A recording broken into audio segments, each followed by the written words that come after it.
have present Nancy Olson, Bob Geppert, Joe. I'm It's morning. It's a Yeah. senior moment. yeah, okay. Nancy Hall, Phil Measy, John Grega on the phone.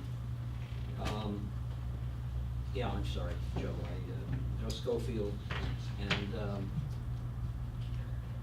so the meeting is called to order. We have a quorum. I think we should perhaps take a vote to allow John to vote on any matters that we. I shall move. Bob moves, Nancy seconds. All in favor? Aye. Aye. Okay, John, you're included. Thank you. Everybody, check your mics just to make sure they're working. Appreciate it? Okay. First, we have the approval of the March 8th and April 12th minutes. This has been a painful process to get these minutes done. And actually, as you will see in your package, the March 8th minutes are, quote, video notes that Diane was able to do. We've had problems with the system, if you will. Do I? I'll make a motion entertain a to accept. motion to accept the March 8th minutes. I Mr. wasn't Geppert? here. I wasn't here. Yeah, I make the motion. Okay, I have a second? Joe seconds it. You had these minutes, they were sent out to you. Any changes? I made some changes to what was done, and then you were sent the minutes after I had made my changes. There are no changes or additions, deletions. Call the question. All in favor of accepting approving the March 8th minutes? Aye. Aye. Okay. 3 to not. All right. April 12th minutes. Again, you were provided a set of these minutes. They're long. They've got lots of information in them. I think they're pretty much correct. Sometimes in these minutes, when I don't know what happened, I'll ask Diane to put a note in them, in my revisions, to ask one of you to chime in with possible changes. But I guess these minutes look clean as they are. But I'll entertain a motion to accept the April 12th minutes. I move. So moved by Nancy. I'll second. Bob seconds. Any further discussion? All in favor? Aye. Okay. Minutes of April 12th are approved. Financials update. Nancy, do you want to give us an update here, or should Yeah, if we- I can find my stuff here. or should we move on to the budget? I guess we just kind of do it all at once. Yeah. Okay. Well, you know what I think we'll do, since we've got the folks from Castle, and also, I assume you are Jason? I am. Good morning. From Securitas, good Yes. morning. Maybe, I think I'll skip to that part of the discussion, so that we don't have, these people don't have to sit here and go through all the pain of hearing us discuss all these other things. So, John Gregg, I have a question.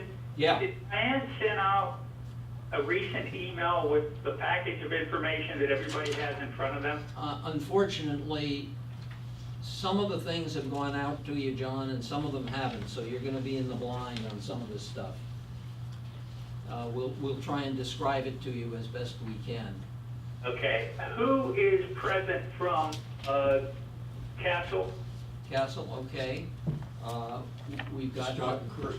Scott, Chris, and Sarah are all here, Oh, okay. okay?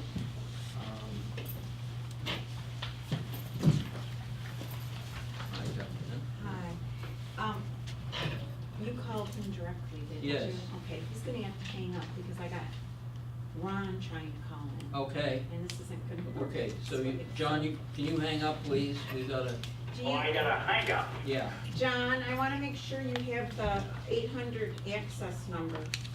I do not. Let me have that number. Okay, it's 1-800-503-2899. Okay?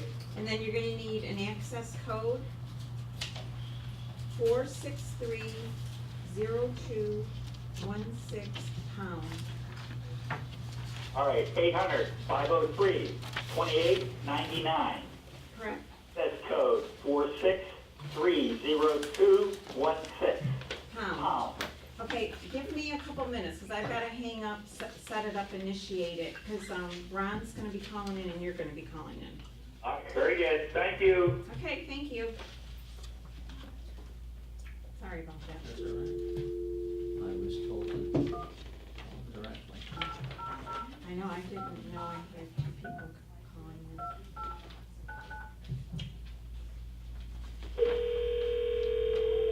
Welcome to Ready Access by CenturyLink. Please enter your access code, followed by the pound sign.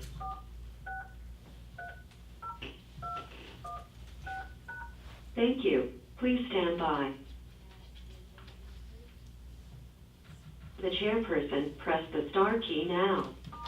Please enter your chairperson passcode, then press pound.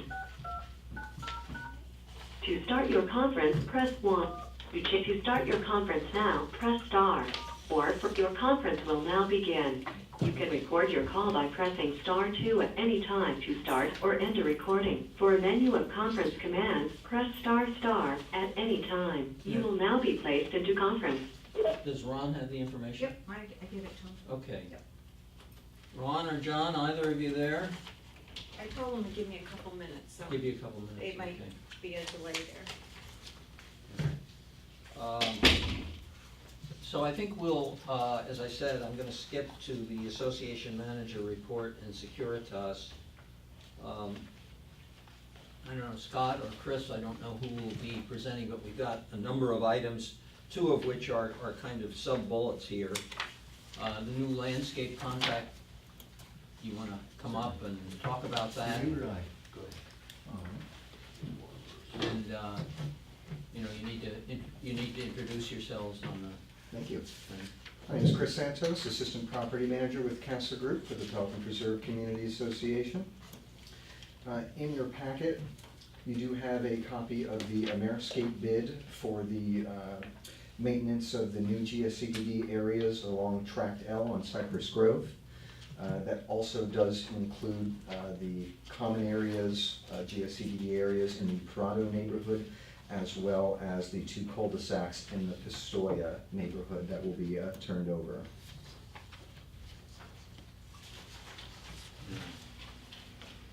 I'm looking as to where in the package we got it.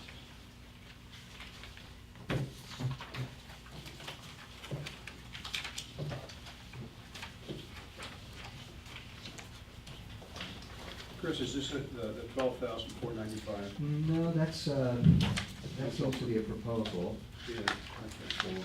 for one of our islands.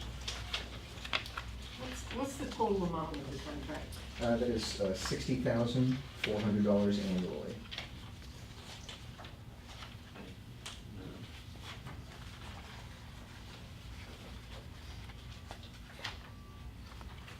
No, there it is.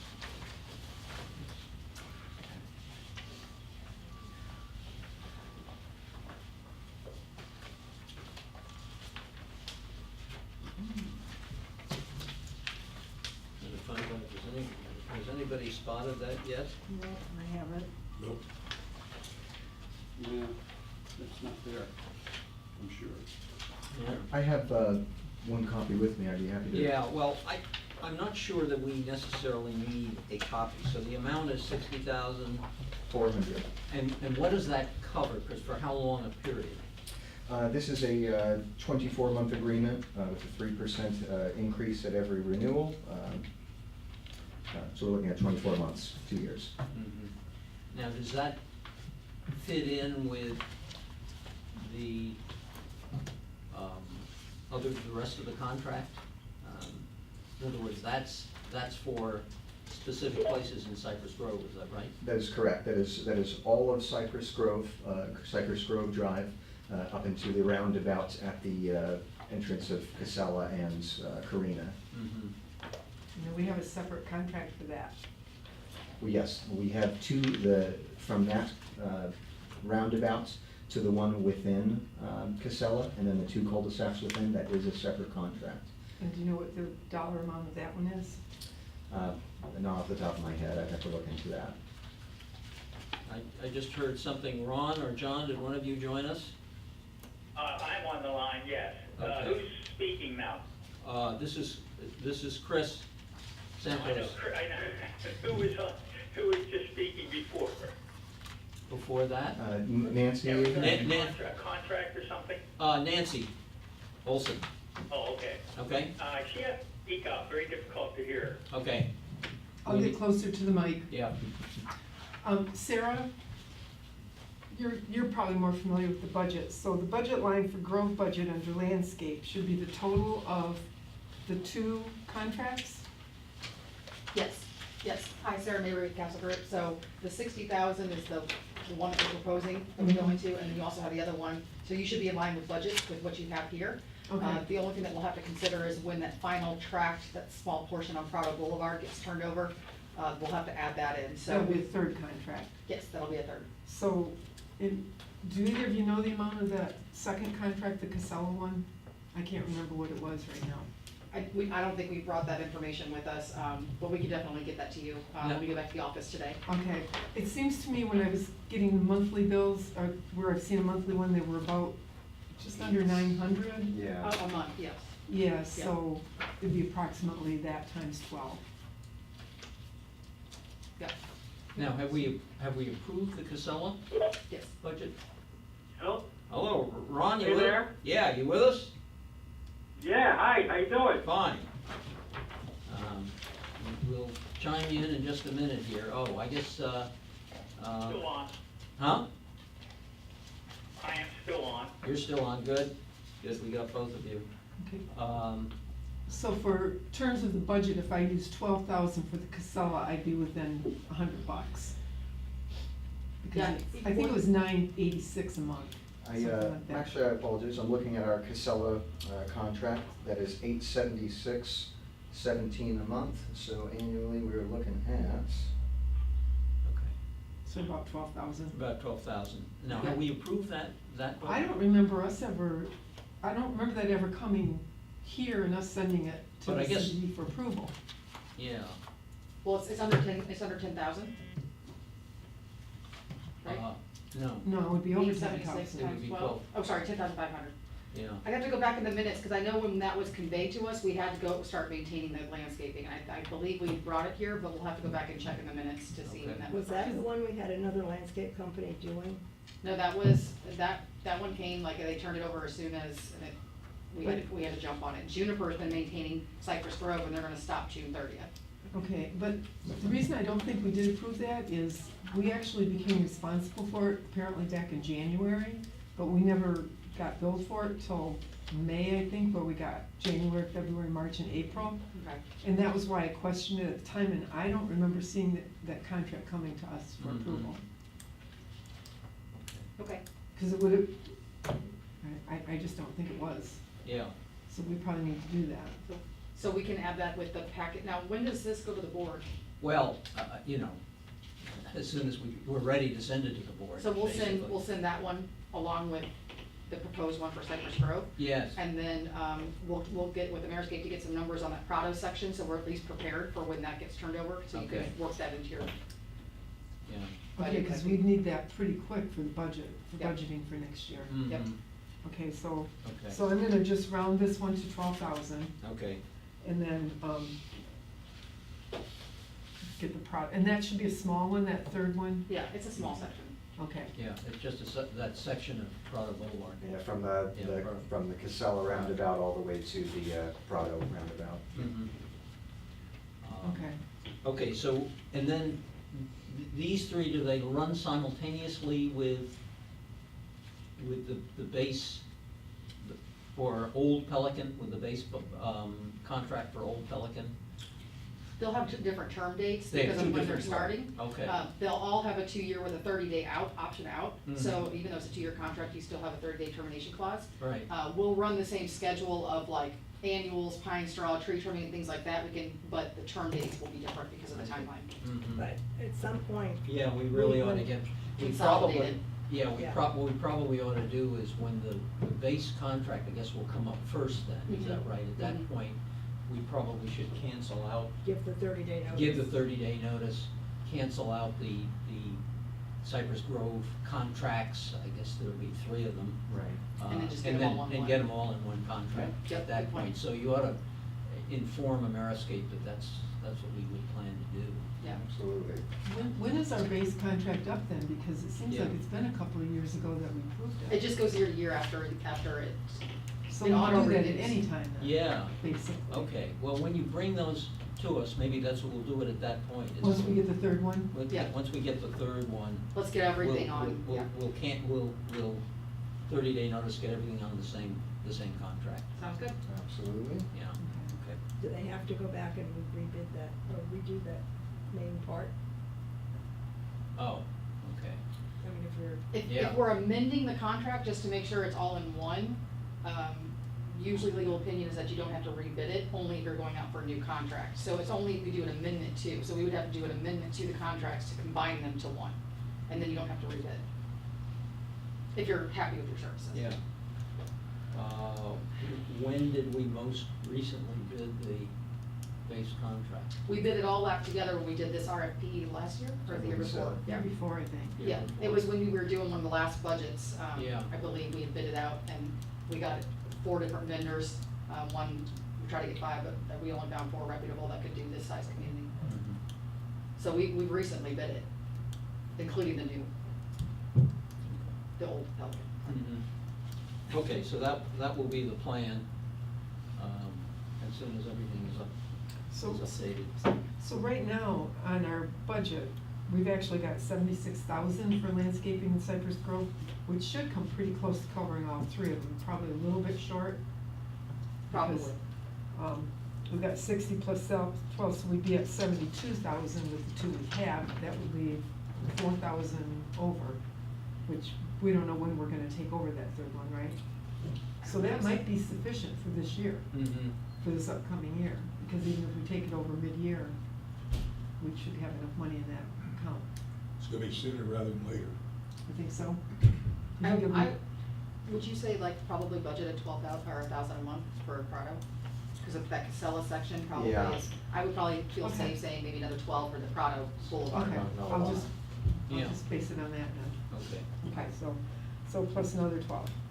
So when I look at landscape contract on your sheet, Nancy, Mhm. 706501.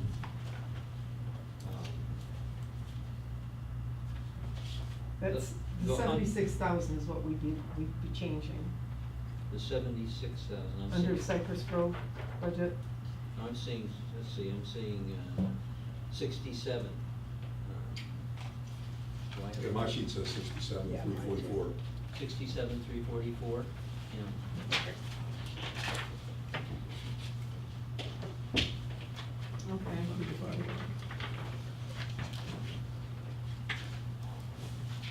That's one that. This is proposed budget, 2018. That's really weird. 'cause That's not the most recent. Not the most recent. Is that's not the most recent one?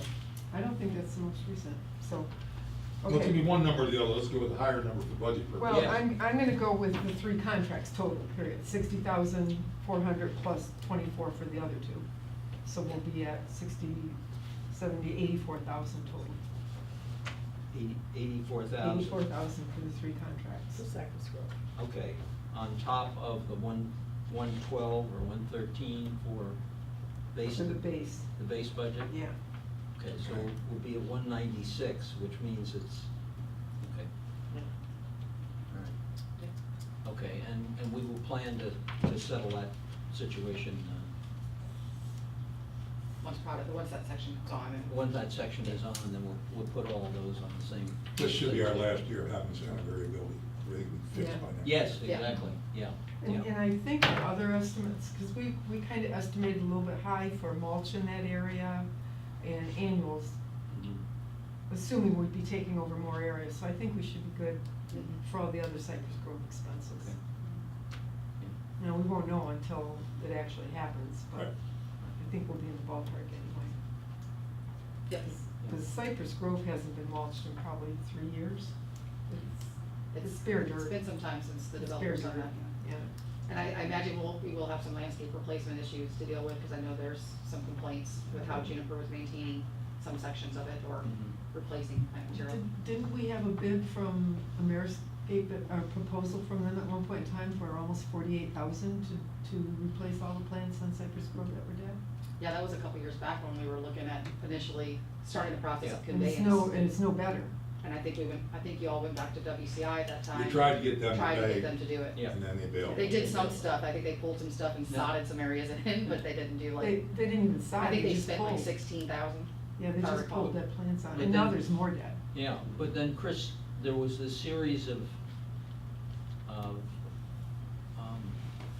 I guess, proposals of Right. things to be done in the Cypress Grove area that That- totaled about 26,000, I think, that you had sent. That is correct. We did have a number of proposals for mulch, pine straw, Yeah. Tree trimming. all of the tree trimming Yeah. for Cypress Grove. All of those, I understand, were budgeted for. Mhm. So we're gonna have that taken care of, as we would the rest of the community. Okay.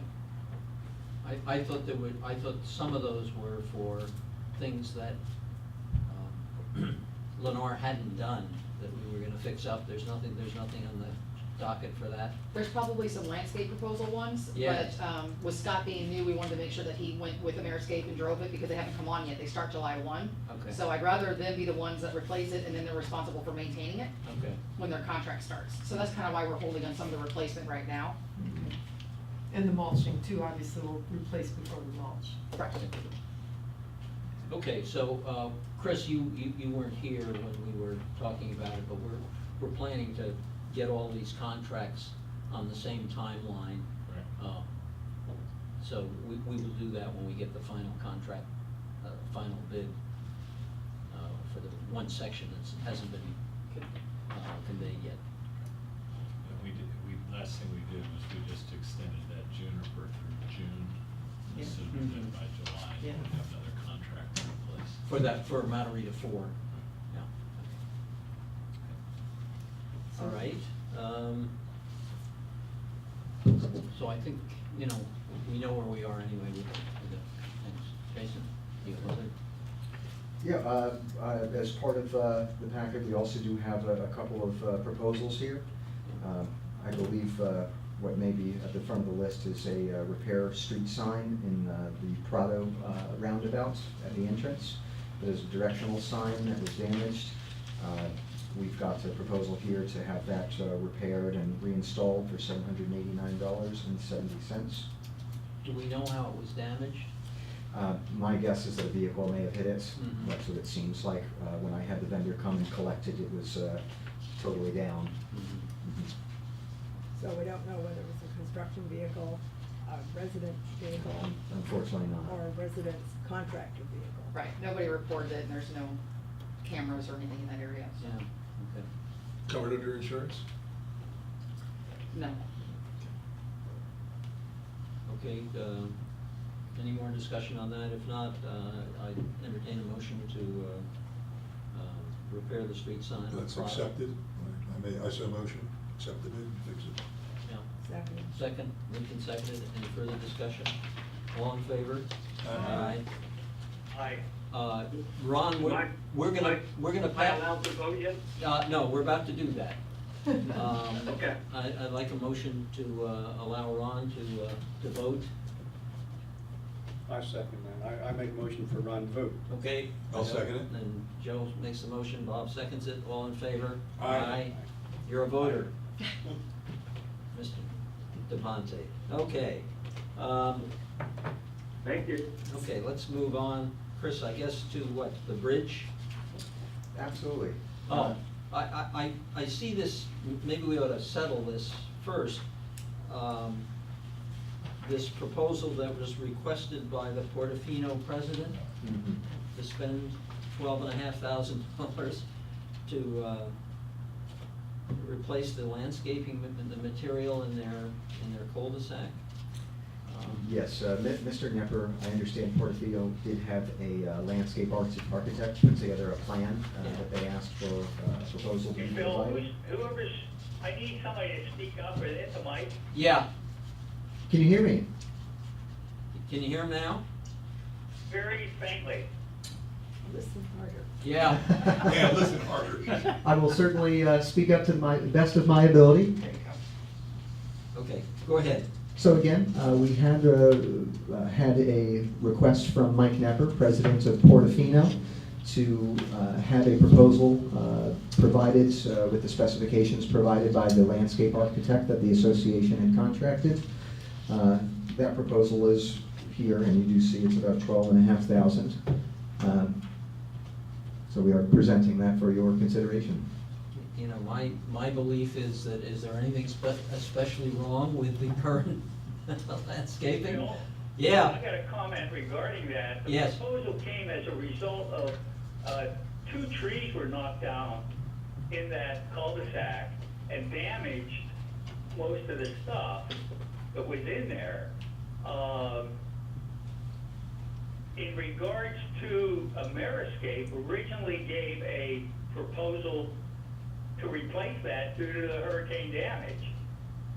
And my recollection from Mike Knepper was, he said, well, let me see if I can get somebody to look at the design of that. And I thought that the new design from Ameriscape actually came in less. Because they took out, they said, hey, we don't need all the landscaping that was originally in there and damaged. They put more grass in there.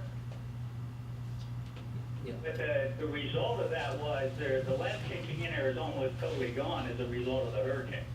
And that's been some original documentation at some of the earlier meetings that, who just left Castle? Jason Olson. Jason Olson. Jason, yeah, Jason had some meetings with Ameriscape down there when they were first looking at the trees that came down. Chris, was this proposal done by Ameriscape? Yes, it was. We actually had some back and forth with Mr. Knepper. They had changed their design, I believe, at least one time. So we had to have the proposal updated. I have had that verified that what is presented to you today, Mike Knepper has said is accurate and is what they would like. The original proposal that came forward was to put the Bismarck Palm in. I think that was the only thing the original request was. And I do believe the original And request. again, when that Bismarck Palm request was, they were just gonna replace one tree. But when Ameriscape looked at the contract, looked at the actual cul-de-sac, realized to get in there, when they had to pull out the roots and everything of the tree, there was nothing left of the landscape in the contract.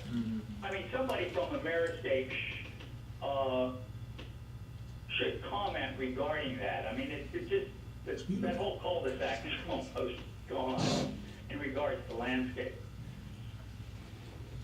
You know, I think what we face here is a somewhat difficult situation because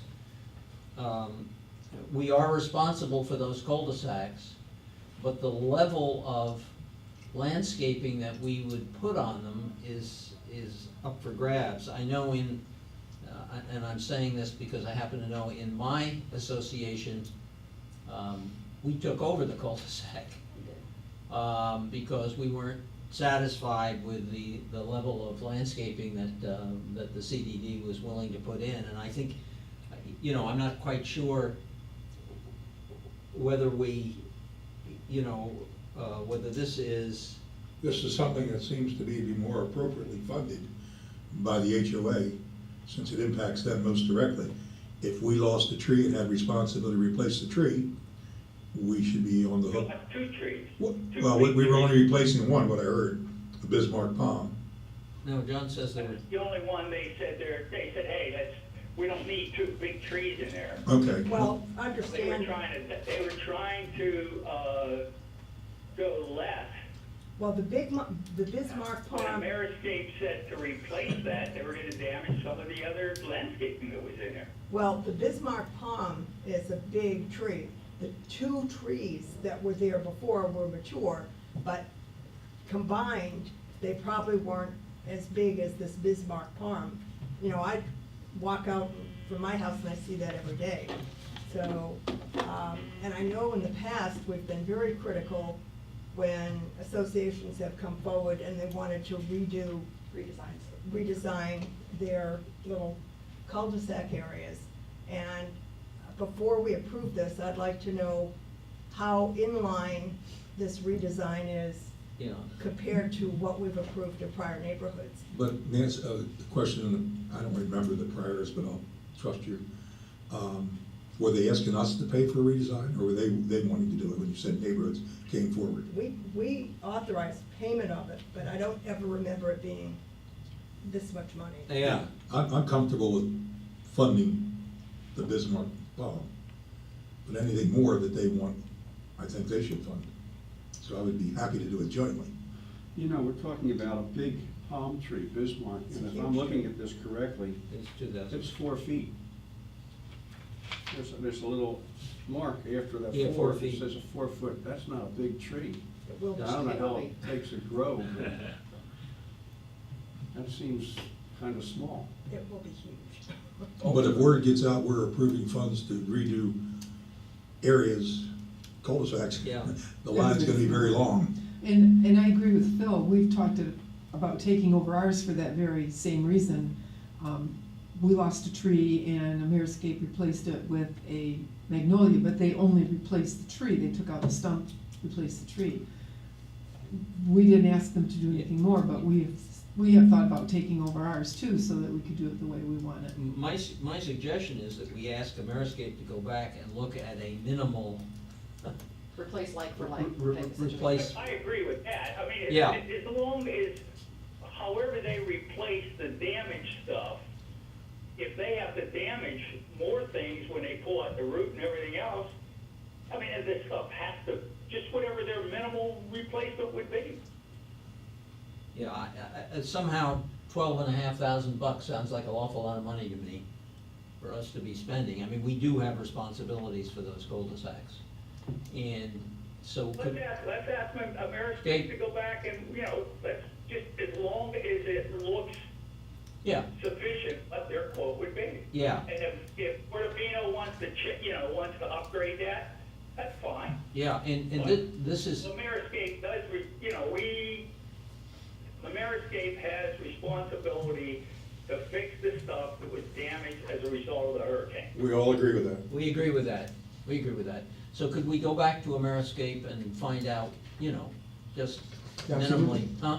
Yes, What we they can would get do, with and Ameriscape then bring that back. An updated Should we also proposal. make sure that the folks at Portofino know we're doing that, so Oh, they yes. can coordinate with Ameriscape? They'll know. So it's a coordinated I'll effort. take care of that. Well, John John will and I take can care of take that. I- John- If you know Mike and They- John, they'll all they- know. They need to be included, Try and with keep 'em out. Ameriscape with that. Yeah.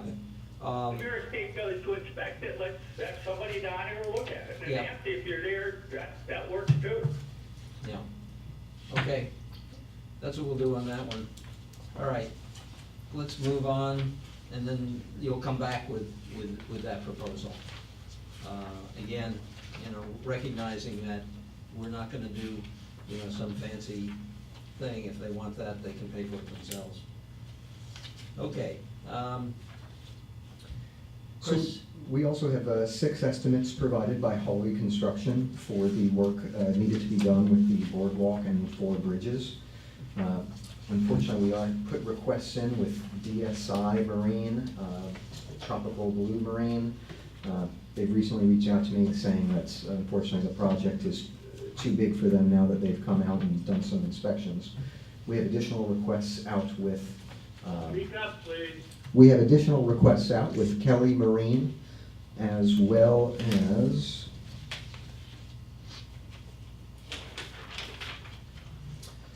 Stokes Marine. So again, we hope to have some more proposals and estimates available for review in the near future. What we do have with us today, again, is from Hawley Construction. Two of these estimates are in regards to the boardwalk. Upon their inspection, we have one for $31,810. This is for the installation of new 3-inch stainless steel screws to all the deck boards and to remove and replace about 55 linear feet of the decking with 2x6 PT lumber decking.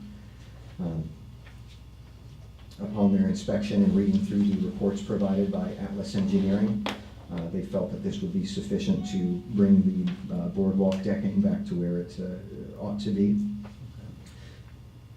Additionally, we also got a cost to do a complete redecking of the boardwalk using the plastic I'm composite. having difficulty Okay. hearing. Yeah, okay. Is the mic on there? What?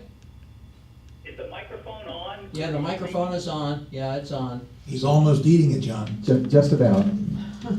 Okay, do the best you can, Chris. John, you'll have to, he's gonna do the best he can to get you to hear it.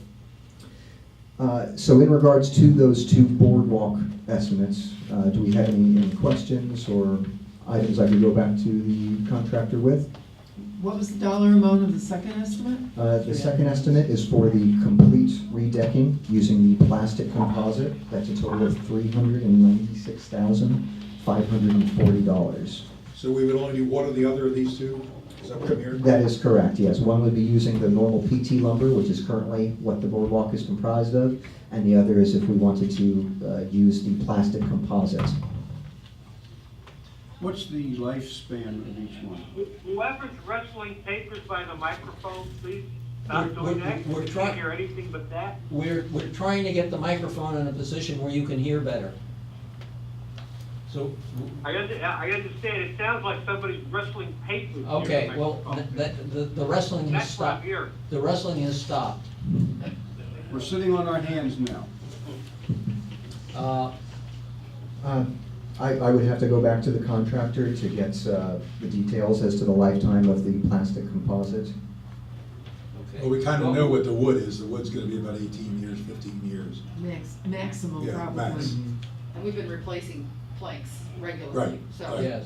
Yeah. Approximately how much of the boardwalk would be replaced for this 31,000? 55 linear feet. But as a percentage of the whole boardwalk, what is that? Again, I would need to go back. Not very much. Not very No. much, so we're gonna be looking at expenses like this probably every year, Yes. because every year there's gonna be parts that need to be replaced. Well, remember too, the reason we even started down this road was concerns about the structural integrity of the supports for these bridges. Mhm. And we found now that that's Okay. okay. Yeah. So now what we're doing is fundamentally cosmetic, and I'm not saying it's not needed, because it is needed. But the decision for us really comes to whether we're gonna stay with the wood, knowing we've gotta fix it all the time, or whether we're gonna spend a chunk of money and go with the Trek board. Mhm. And if you go in the preserve right now, some of those they're warped, they're Oh, sure. in bad No, shape. no question about it, Nancy. And I think you need to consider too, if you're gonna continue to allow golf carts on it, that will play a big part in deciding what to do with it. That's what's damaging it the most. Well, but it's even the railings that are getting real warped. It's everything, yeah. It's- Sure. It's not just the golf carts, it's the weather. Well, we are gonna get other estimates, is that right? That is correct. Okay, so I guess the takeaway for these two, Chris, is to find out how long the big job, the $396,000 job would last, and also, we wanna get other estimates for doing one of the two things that were mentioned there, okay? And one thing to consider in this, if we go with the $400,000 job, is the life expectancy of the support structure gonna be equal to the Trek board we put down? In other words, if we put down the Trek board that's 25 years, and we know we gotta tear the bottom out in 10, then that may not be a good decision. Good point, Bob. Yeah, the engineering reports completed by Atlas, luckily, I will say, did have all of the The stuff underneath the bridges, all the rest of the structure was in good condition. The decking was the main item of concern here. Okay, and then they also made bids for the four bridges, is that That right? is correct. So we have 4 other estimates included with this packet. Each of those is for one of the 4 bridges. Again, the work here to be done was recommended by Atlas Engineering. As part of these estimates, you'll see we've got the total, and this is based off of the use of PT lumber, again, for the decking. If you look at the bottom left of the description for each of these estimates, they do outline the additional cost if we were to utilize the PVC composite. It seems to add about 10,000 per bridge for that use. 30% bump up, roughly. Yeah, yeah. On each bridge is about Yeah. 30,000 or slightly short of 30,000. Okay. All right, well, what we need is other estimates, I think, to do this work, and then we'll have to make a decision how we go forward with that. Okay. All right. Phil, this is John Gregg. I have one comment. When Yep. it was determined by the engineers that the structural supports were fine, was that the pilings that they said, hey, they're in great shape? Or was it also the stringers that all the boards are attached to? Because that's the function you're gonna have of boards coming loose. Whether you put a composite board down, or whether you just put a good oak down or something like that. It's attaching it to the stringers. Those are the things that I'm going to assume engineering also inspected. Yes, I can tell you that the stringers to be replaced are included in all of the bridge proposals we have in front of us. I didn't hear that. Yeah. Yes, the replacement of those stringers is included in each of the bridge estimates received thus Replacement far. of the stringers is included. Correct. Okay. Okay? That's a good idea. Mm-hmm. That's a good idea. Okay. All right, so anyway, this one will come back when we have a couple more bids. Absolutely. Okay. Are you having difficulty getting bids, or it's just that? Yeah, we've had a little bit of some delays. I have met with multiple contractors on site.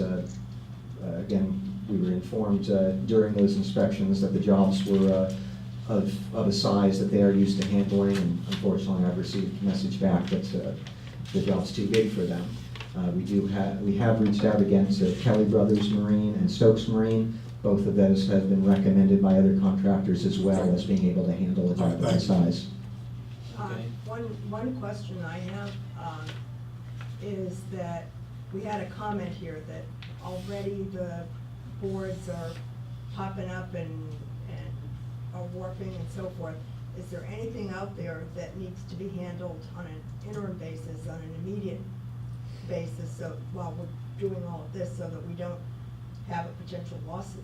Absolutely. We do have regular inspections done of that boardwalk. We have an on-site maintenance technician who will go out and replace boards, replace nails.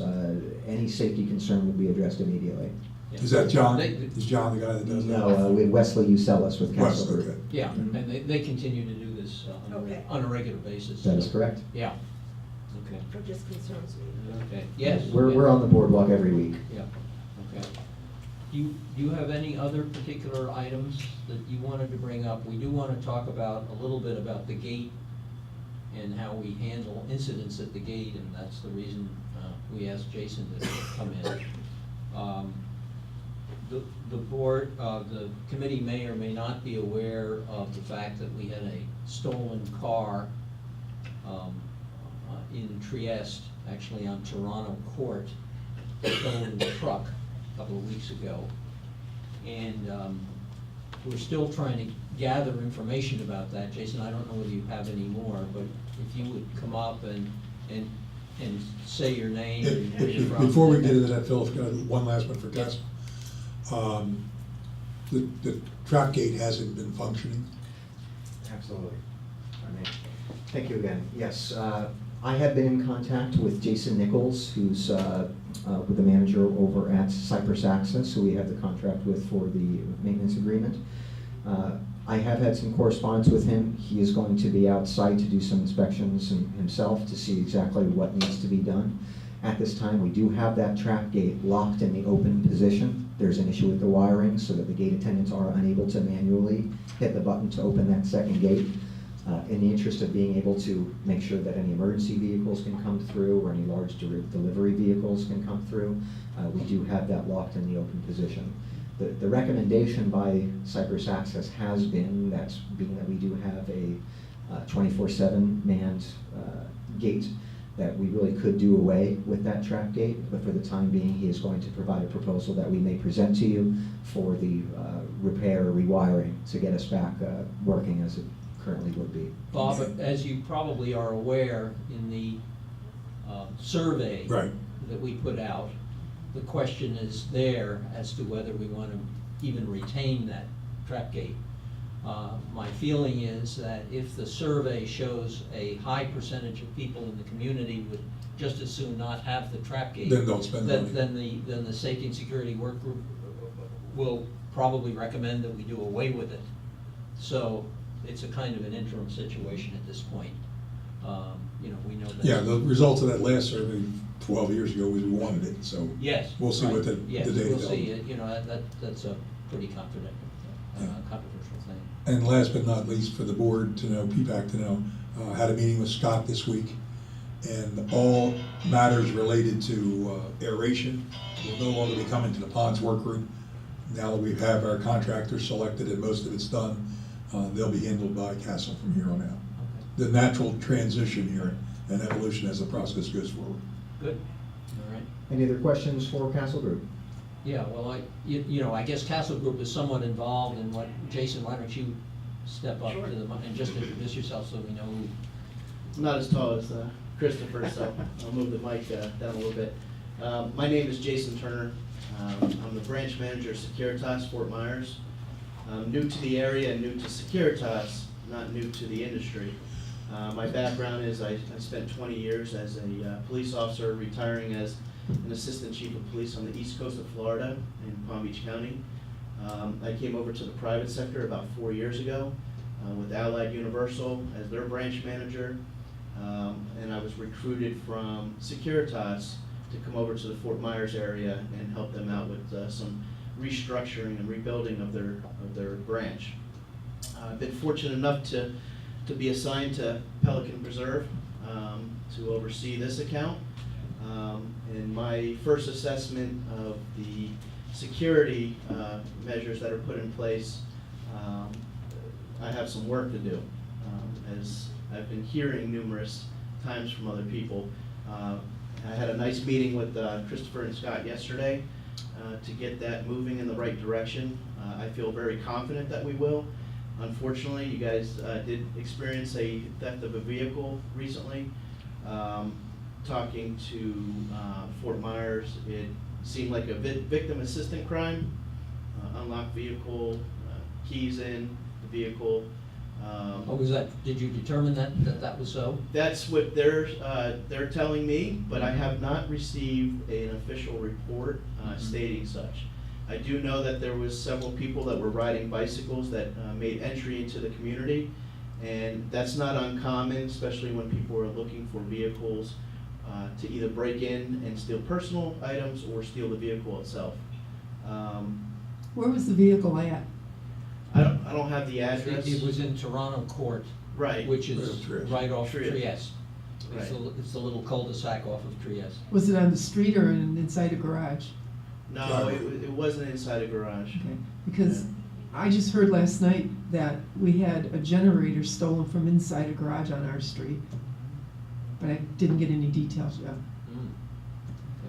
So I'll get as much information with anything that happens in Pelican Preserve, whether it's a stolen generator or a stolen vehicle. I have some pretty good contacts over there that, as things happen, bless you, I'll be able to retrieve that information and forward it to either Christopher or Scott or both of them, so they're aware, obviously, when the crimes happen.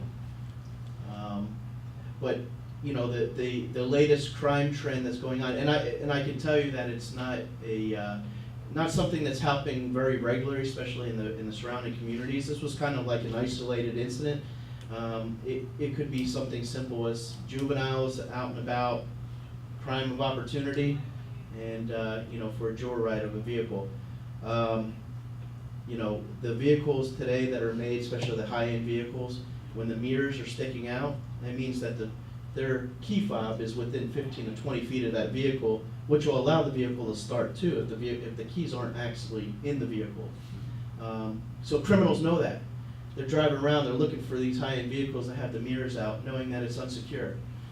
So it's easy. The days of pulling handles and checking if the vehicles are locked or unlocked, that's not so much anymore. So that's what we're determining is the case in this incident. I guess one of the questions that arose is, what should we put out to the community when these kinds of instances occur? Whether we should be informing the residents in general about them. And certainly if there's a quote, lesson to be learned kind of thing, we should be doing so, I would think. So that's a good question, because this has happened numerous times on the East Coast. There was a big crime group that was specifically stealing vehicles on a daily basis all throughout Palm Beach County. And what was learned is some communities wanted to advertise that to their residents without giving a specific address, because they didn't want to embarrass somebody from leaving their vehicle unlocked, let's say. And then some communities wanted to go ahead and supply that information to say, this is what happens when you leave your vehicle unlocked. You're going to become a victim. So it all depends on how you want to approach it. And I don't know what kind of community notification system that you have, whether it's some communities develop their own Facebook or Nextdoor or Next Neighbor, We have our own communication. system. Okay. So, mass notification in that sense, we'd have to talk about that and see how you want to approach it. I'm not opposed to any ideas, because I think coming from the law enforcement side, education is key to make sure that people are not becoming victims by leaving things in plain view in their vehicles or leaving their vehicles unlocked. But some communities, they don't want to say that they have crime in their area, because then it brings down home values and there's a whole domino effect. So any way that you want to approach it, I'll be more than happy to assist in that. I have a question. You said bicycles have been seen coming in from other communities. Do you feel the front's secure because our sidewalks are open? Should we have more security up front, like gates on the sidewalks? I could tell you, specifically at nighttime, when the lights are on in the gatehouse, it creates a mirror effect for the windows. So it is difficult to see people coming in and out that are pedestrians. One of the solutions that we put in other communities is the driveway alert system. It's a invisible beam that goes across the sidewalk, or what have you, so when somebody breaks that beam, it alerts the security officer, you need to step outside and take a look. And you can do it at your own house, turn on your lights in your house and try to look out the window, you're just gonna see your reflection, and it's the same thing.